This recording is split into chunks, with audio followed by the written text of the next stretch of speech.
राष्ट्रवादी काँग्रेसतर्फे पत्रकार परिषदेचं आयोजन करण्यात आलं. आदरणीय वहिनी साहेबांनी, आदरणीय तटकरे साहेब, त्याचप्रमाणे आमचे या सर्वांनी जी मागणी केली त्या मागणीनुसार हे करून आम्ही राष्ट्रवादी काँग्रेस पार्टीच्या वतीनं चौकशीची मागणी आम्ही त्या ठिकाणी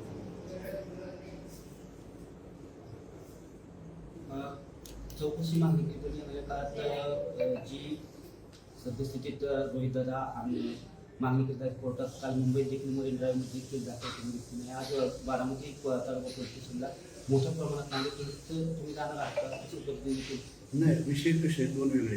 राष्ट्रवादी काँग्रेस पार्टी अजितदादांची ह्याच्या वतीने आम्ही सगळेच या ठिकाणी उपस्थित आहोत.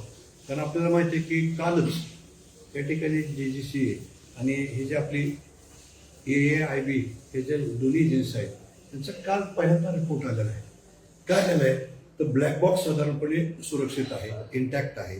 त्याच्यानंतर ज्या यांना DGCAला काही त्रुटी आढळल्या त्या कंपनीवर कारवाईची. मग आता अशा वेळेला आम्ही आमच्या पक्षाच्या वतीने की जर ह्या एजन्सीज काम करत असतील आणि करतायत आणि आदरणीय सुनेत्राताईंनी त्याचप्रमाणे तटकरे साहेब आहेत, प्रफुल्ल पटेल साहेब आहेत आणि पार्थ पवार वगैरे यांनी CBI चौकशीची मागणी ऑलरेडी केलेली आहे. आणि ती चौकशीची मागणी केल्यानंतर त्या संदर्भातली प्रोसिजर माननीय फडणवीस साहेबांनी ऑलरेडी चालू केलेली आहे. CBIची चौकशी, त्याच्यानंतर DGCAची साधारणपणे तपास यंत्रणा, AAIBची तपास यंत्रणा किंवा इन्व्हेस्टिगेशन ह्या ज्या मागण्या करत असतात. आपण बघितलं की 11 फेब्रुवारीला श्री जय पवार यांनी साधारणपणे एक मागणी केली होती की बाबा हे जर या तपासामध्ये काही आपल्याला आढळलं चुकीचं त्या कंपनीवर कारवाई करा.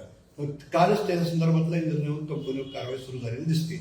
अशात आता आमची या सगळ्या प्रोसिजरनी इन्व्हेस्टिगेशनच्या चालल्या असताना आम्ही देखील राष्ट्रवादी काँग्रेस पक्षाच्या वतीने आज मागणी करतोय की या तपासाला गती मिळाली पाहिजे आणि CBIचा तपास, त्यानंतर इन्व्हेस्टिगेशन एजन्सीचा तपास, या दोन्हीचा लवकर साधारणपणे अहवाल येऊन योग्य ती कारवाई त्या तपासामधून निष्पन्न होईल. त्याप्रमाणे सक्षम प्राधिकरणाने त्या संदर्भातली कारवाई आणि ज्यांच्या विरोधामध्ये साधारणपणे याच्यामध्ये FIRचं इन्व्हेस्टिगेशन होईल त्या संदर्भातली कारवाई झाली पाहिजे अशी आमच्या राष्ट्रवादी काँग्रेस पक्षाची मागणी आहे. दादा, पण ह्या गोष्टीला महिना उलटला. अनेक जण सांगतात की DGCA किंवा कोणताही तपास हा अहवाल कोणताही आतापर्यंत आलेला नाही, तर ही लवकरात लवकर होईल, विलंब होतोय असा आरोप होत आहेत. अनेक पक्षातील विरोधी पक्षातील लोक देखील हीच मागणी करतात की ह्या गोष्टीला विलंब का होतो. हो, बरोबर आहे ना. आता हे बघा, कुठल्या गोष्टीला कसा विलंब होतो, का होतो हे आपल्या हातातली बाब नाही. याचे इन्व्हेस्टिगेशन एजन्सीज आपण बघितलं तर या एजन्सी कधी स्थापन झालेल्या आहेत तर विमान प्राधिकरण हे साधारणपणे तसं 2012चं आहे, परंतु 2024च्या कायद्याने ते आपल्या कायद्यामध्ये परत स्थापित झालं.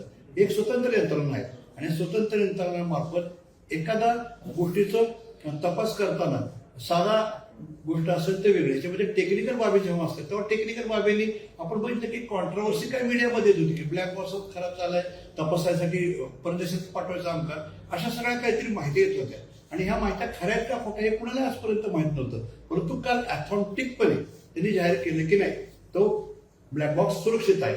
म्हणजे ऑथेंटिक एजन्सीने ऑथेंटिक वेळेला जर कुठल्या गोष्टीची साधारणपणे आपलं हे दिलं, इन्व्हेस्टिगेशनचा रिपोर्ट दिला, तर तो माझं म्हणणं आहे की ग्राह्य धरला पाहिजे. त्याप्रमाणे हे त्या एजन्सीने काम करतायत आणि त्याच्यामुळे ह्या सगळ्या प्रोसिजरचा भाग आहे असं मला वाटतं. दादा, मागणी तरी एकच आहे, रोहित पवारांची मागणी आणि तुमची मागणी तरी एकच आहे, परंतु काल मरीन ड्राईव्हमध्ये त्यांची केस दाखल करून घेतली नाही. आज तालुका पोलीस स्टेशनला ते तुम्ही त्यामध्ये सामील होणार आहात का? नाही, ही सगळी बारामतीकरांचीच मागणी नाही.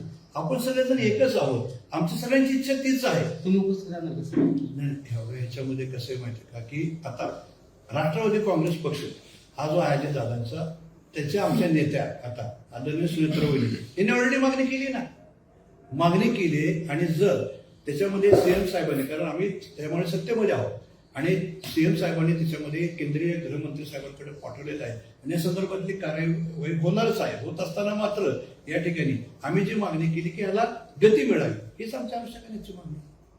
गती मिळावी. शेवटी काही तांत्रिक मुद्दे आहेत की विमान अपघात झाल्यानंतर केंद्र सरकारच्या काही तपास यंत्रणा आहेत, जसं की AIAB किंवा आपलं DGCA. तर DGCA आणि AAIB हे त्यांच्या स्वतंत्र यंत्रणेने तपास त्यांचा चालूच आहे. सुरुवातीला मध्यंतरी काही स्टेटमेंट आले जे विसंगत होते की ब्लॅक बॉक्स जाळाला, आणि त्याच्यानंतर कालचं स्टेटमेंट जे होतं की ब्लॅक बॉक्स सुरक्षित आहे. आमचं म्हणणं असं आहे की अशा ज्या विसंगती येतात त्या विसंगती येता कामा नये, तपास यंत्रणेत एक वाक्यता असावी. आणि सीबीआयची जी काय परवा दिवशी मुख्यमंत्र्यांनी घोषणा केलेली आहे की सीबीआयद्वारे तपास करावा, तो तपास जलद गतीने होऊन तपास करत असताना त्याच्यामध्ये विसंगती होऊन जनतेमध्ये जो संभ्रम निर्माण होतोय तो संभ्रम निर्माण होऊ नये आणि तपास अगदी योग्य दिशेने होत जावा.